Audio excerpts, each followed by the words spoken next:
So hi everyone, this is Louise. Welcome to video number 3 in this video series I've created for these two books that I have available on Amazon at the moment. They are the Cut Out and Collage Watercolor Blooms book, and I have one on vintage paper and one on white paper. So it's completely up to you which one you prefer, or you can buy both of them if you like. I am going to be showing you some ideas on how to use both of the books, so the different illustrations that are on vintage and on white in this series of videos. And today we are going back into our journal, and what we're going to be doing is creating a couple of different pages that are recording, I guess, the colour palettes of the flowers that we can choose from the Watercolor Blooms book. Now obviously this is something you can do without having my cut out and collage books. You can use your own photographs, you can cut out things from magazines, you can use your own drawings and paintings, but this is just a lovely way to capture the beauty that's in nature, especially the colour palettes that we see in nature as well. So we are going to be creating a couple of different pages here. So I have one that's based on the rose, and you can see here I've got the actual drawing that's from my Drawing Botanical Blooms book. So if you have that book, then obviously you can join the book club, and in the book club I've got these free downloads as well, these free PDF downloads. So what you can actually do, and I have this in my journal as well, I've got pages where I'm actually drawing the flower based on what I'm learning in the Drawing Botanical Blooms book, and then obviously we've got the illustrations that are from the Cut Out and Collage books here as well with our colour palette pages. So here you can see I've just used some crayons, watercolours and pencils just to capture the colours that I see actually in these flowers. So today we're going to be using the dog rose. We're also going to be doing a page that literally is celebrating all the different blues, so all the different flowers that are blue within my Watercolor Blooms Cut Out and Collage books as well. So this is just another idea for you to not just focus on one flower. You can actually focus on one particular colour palette that's inside the book from all the different flowers. So that's a great way of kind of just recording all of those lovely blues that you find in nature. And then we're going to be doing another one which is on the Trillium as well. So in today's video you've got 3 lovely colour palette pages to inspire you to get started in your journal as well. And if you have any questions whatsoever, then please put them in the comments. If you've got other ideas on how to use my cut out and collage books, then please pop those into the comments as well. And I'd love to hear how you're getting on with the books, if you have any questions. And I look forward to seeing you in the next video as well. So enjoy this video everyone. See you soon. Bye. So hi everyone, welcome to this video. We are going to be using my cut and collage books. I'm actually going to be using a vintage version today, and we are going to do a page that's kind of dedicated to the Trillium here, and we're going to record some of the colour palettes that we see in these Trillium designs. And obviously it is still quite a limited colour palette, but I wanted to give you an idea of one of the other ways that you can use the illustrations in my book inside your journal. So what I did, I already have a colour copy of this page here. You have my permission to colour copy the pages from this book just for your personal use. So you can go ahead and do that if you like, or you can cut straight from the book. It's entirely up to you. We're going to cut those out in a moment. And then I've got my journal here, which is this square journal that we were using in the first video. Here we will do a cover design. I'll do that in a later video, and we are obviously creating from a blank page here. So one of the first things I want to do is kind of put in a bit of a little background of colour, and then we're going to go ahead and cut these out, glue these in, and then do some colour palette bits and pieces as well. I also thought we could utilise my drawings from my Drawing Botanical Blooms book club. Here are the PDFs that you get included in the book club. Obviously they're blank. This is the drawing that we were doing in the video. So if you're interested in learning how to draw the Trillium and other flowers as well, then this is my book here. So let's get going, shall we? So the first thing we're going to do, I'm going to just add some colour to the backgrounds here, and I'm just going to use watercolours to begin with. So I've got a water jar here and some paint brushes. I'm going to use quite a large brush, and I'm just going to lay down a bit of colour. Now in the first video we were using these Neocolors, so I think I might actually grab a couple of these again because they were actually quite fun to use. So any kind of water-soluble crayons, and I'm literally just going to put a bit of colour in the background here. Sometimes it's just nice, rather than starting with a blank sheet, you know, we just lay a little bit of colour down. And then what we can do, we can actually add the water to it, and you'll see that it creates a bit of a nice background. So if you've got those pens already in your supply list, that's one way you can cover the background of your journal. Very fast.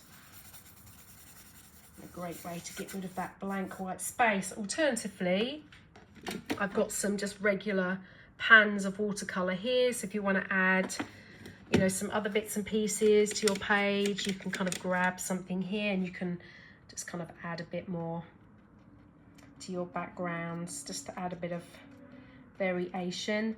Now these pages here are mixed media, so you may find that they buckle just a tiny bit, as most sketchbooks do when you add some wet media to them.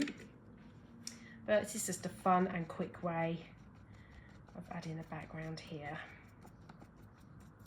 Now I think what we're going to do as well, because we're going to be using the vintage version of this from the book, I thought we could actually have a play with some packing paper. Now I get a lot of Amazon deliveries, so I've always got this kind of packing paper, and I would really advise keeping this because this can be really fun to add gesso to, put in your sketchbook, and I'll show you some ways we're going to use that in a moment. But the first thing I'm going to do, I think while we're waiting for this journal background to dry, I'm just going to pop this to one side. I'm going to grab this packing paper here, and I think we're going to just add a little bit of gesso to some of this sheet. And we can use this as a little bit of a background for our colour palettes. So let me just pop that here. Now you can get gesso in smaller amounts than this, but because I use gesso a lot for priming my canvases, I've got quite a big tub here. And this version has got quite a creaminess to it. But, what I tend to do, let me just open this. Oh, the tub is also quite hard to open. Sometimes there's a little bit on the lid here. So if I'm just doing a small project, I'll just use the lid to actually add this. So I just grab a little bit here, and you can just put some in the background. So this is a great way we can use some packing, but you can do this on any of your junk journal materials. So old envelopes, collage paper, just scrap bits of paper. And we're just gonna add this because we're gonna then put our color palette info on one of these. And I might use these in a future video as well. So I'm gonna do a couple here. If any of you were following me a few years ago when I was in Costa Rica in 2020 and I had limited materials, I actually did a video, I think, on my Instagram where I got some paper and I actually dyed it with coffee, and then I used like a white paint to do exactly what I'm doing here, and then I used that as my drawing materials. And I've got a whole series of works where, you know, because it was very limited colour, very limited art materials where I was staying in Costa Rica, so I kind of made do with what I had to get my hands on. I'll see if I can put a link to that. If I can find that video, I'll put a link to it below in the description. But there we go. So this is just really great. This is just a great way of creating some, you know, sort of like substrates for you to work with at a later time. You can use this for sketching. We're going to do the color palette on here. You know, you can use them for your mixed media, your junk journals, and it's just a really fun way to utilize the packing paper. So we're going to let that dry. So I'm just going to let the background of my journal dry. We're going to let this dry out a little bit, and I'm going to come back and start creating my journal page. So while we're waiting for those things to dry, I'm just going to go ahead and cut out all of my little trilliums here. Now, of course, if you want to actually write down what the types of trilliums are, then you've got the reference here, so you can keep that reference, and then you can add that to your journal page if you wish. I'm just going to go ahead and cut everything out, and then we'll paste some of this into the journal.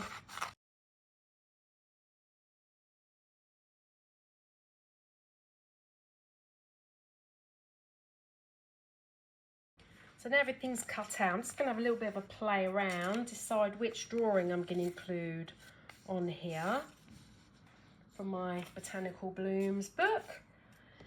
Bit of drawing practice, and then here I'm going to add a couple of the different trilliums. So maybe a different one, because we've got a couple of different colour palettes going on here. This is probably one of my favourites. I love this little guy here. So I'm just going to glue this in. Now, I sometimes use acrylic medium to glue items into my sketchbook. So I've got one here that's like a matte acrylic medium, but you could use a good old Pritt stick if you don't actually have acrylic medium. So today I'm going to just use the Pritt stick. I'll just add this in here. Get this into the sketchbook.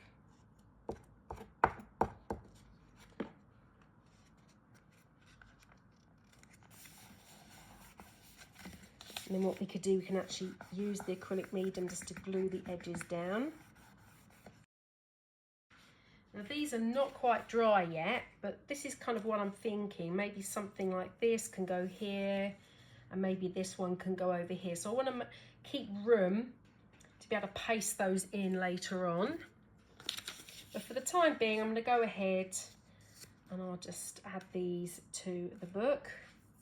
And I'll use the acrylic medium as well here.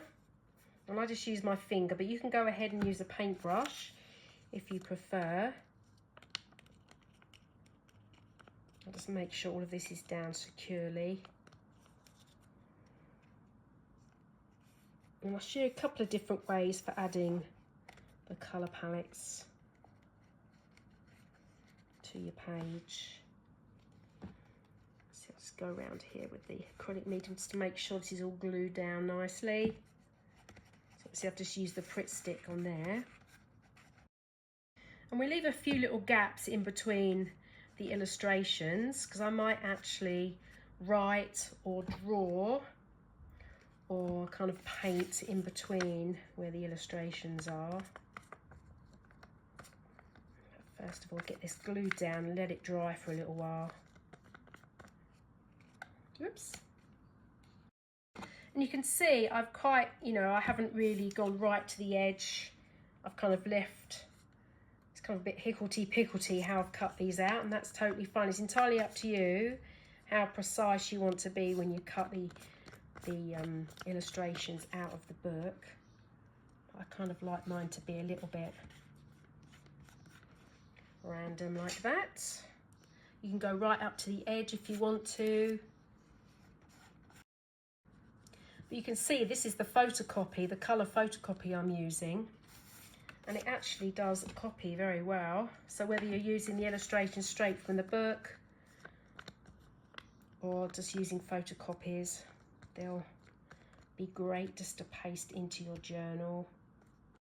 Okay, so I'm going to let that dry. I think I haven't used all of the illustrations. I've got a couple here left over, but I think I'm going to leave those. I'm quite happy with what I've selected to add. So we'll let this dry. So this is going to dry. The acrylic medium can be a bit messy sometimes, so that's going to dry, and then these little gesso on packing paper. We'll let that dry as well, and we'll come back and glue that in, and then we'll do a little bit of painting just to match up the colours that we've got going on here in this particular sketchbook page. Okay, you know, if you've done a background like I've done here, and there's some little elements here I'm not too keen on, I'm actually going to go through and grab my gesso here and just kind of just smooth out some of this a little bit. You can kind of put it on quite thin, so you can kind of still see the background a little bit. I may go ahead and put some little colour palette info on here. So I'm going to just create a little bit of a background. Now, before we actually add the colours into our little areas here, you might want to take one of your spare sheets to have a little bit of a play around and just make sure you can grab the right colour that kind of matches the drawings here. Now, I know because I actually use my watercolours to create these, so I know some of the colours here that actually match. So I know that that's the green, and that purple is kind of like a purpley red colour. So you might find that you want to kind of do a little bit of experimentation. That kind of matches that a little bit here. You can always rip these pages up and put them in somewhere else as well. Now this one here is a bit of a red, kind of a reddy orange. This one could be, that's too pink, that red. So let's see, you might need a brown to kind of calm that down a little bit. Sometimes I actually mix right into, you can see I'm mixing the colour right into the into this that I'm using for the palette. You can do that. I mean, sometimes it's nice to have loads and loads of these. You can just play around with them in your hand. So that's a little bit more of a match. But there's a bit more purple in there. So I'm going to grab another bit of purple, maybe dab that in there. Try not to make too much mud. So it's good to have a little play around. This one here has got quite a lot of bit of pink in it.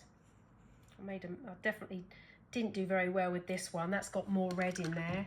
So what you can do, you can kind of blot that with a tissue. I might put a bit more red on there. So again, it's quite good just to experiment with whatever crayons or watercolours that you do have. And here got a bit more of a red. It looks different on camera actually. But I think these three colours definitely. So you can go ahead and you can use, I'm going to use watercolours. Maybe I'll get my colouring pencils out actually as well. And we do a colour palette with watercolours and a colour palette with pencils too. So you've got a bit of the green here. I'm going to grab a bit of the purple.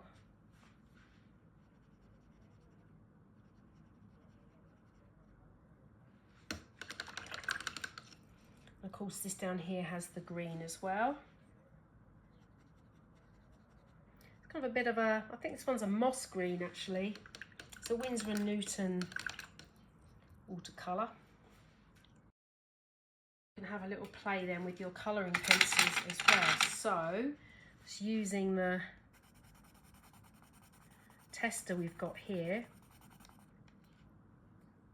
That's very red. Now that kind of matches that quite well, so you might want to put a little bit of a colour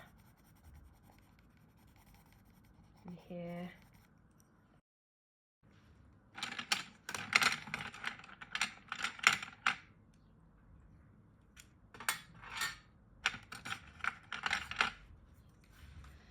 So these are water-soluble pencils, so you can mix them and then add water to them.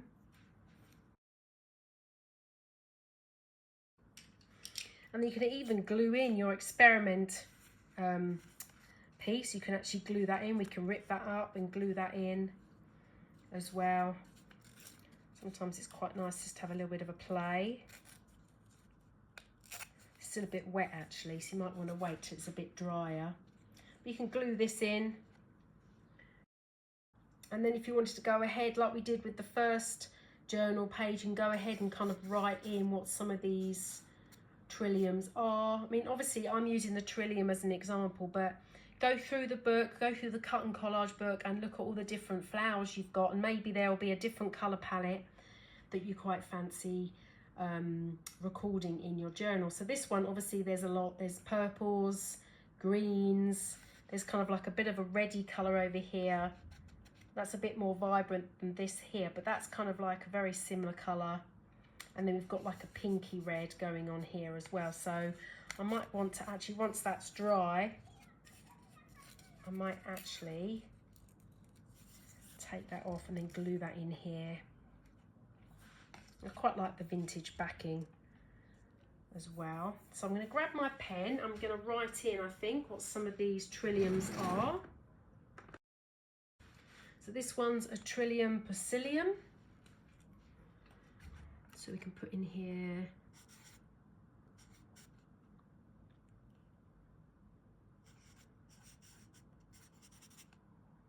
a persilium, and then this one here is an undulatum, and this one's also a persilium. Actually, it's just a different kind.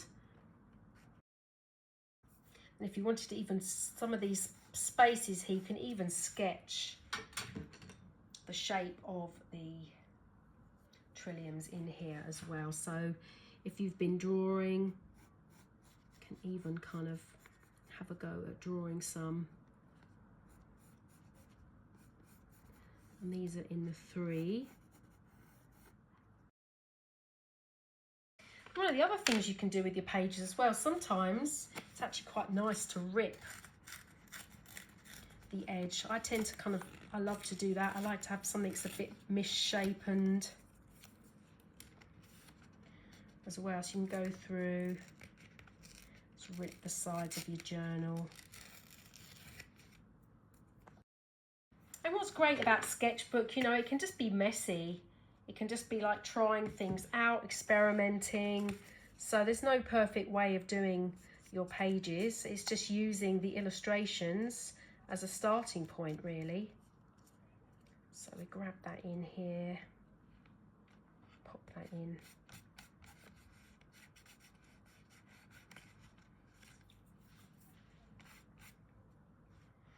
Okay, so it's just another idea. So if a lot of you are junk journalers, then obviously you can add all sorts of things into your journal pages, and we can even write in here if we want to. You can even kind of write in, you know, the colours, green, purple, red and pink.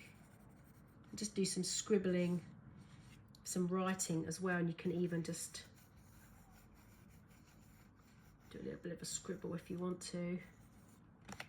As I said, there's no wrong way, just have fun creating your pages, and yep, can't wait to see you in the next video. Thanks a lot, everyone.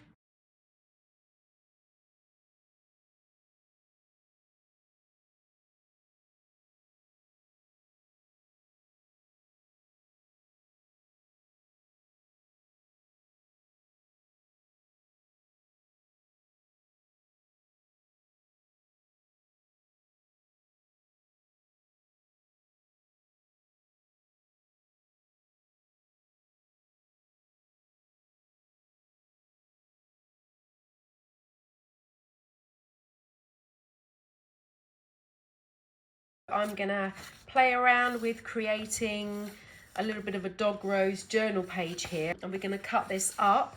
But what I've actually done, this is actually from my Drawing Botanical Blooms book here, and inside we learn to draw this dog rose, and I give you free PDFs. So I've put this into my sketchbook here, and here are the bits and pieces here, and there's some lovely worksheets for you to work through. All I've done is print off that PDF and done some drawing myself of the dog rose, following the instructions, and I've got a little bit of a colour palette here. So I wanted to create a colour palette page. I'm going to go ahead and cut these out and kind of record some of the colours that I'm seeing actually in the illustration. You can kind of build up a little color palette pages for yourself, and then you can use those in your art projects as well. And it's a great little reference guide for creating with the harmony of nature. I'm just going to go ahead and cut these out here, and we're going to place them on this page. We're not going to use all of the illustrations. And here's one of the packing paper pages to put some gesso on, and this is lovely and dry now, so I'm going to use this to actually pop over on my page here. I could even cut this in half actually. So I'll see how I go with gluing these down.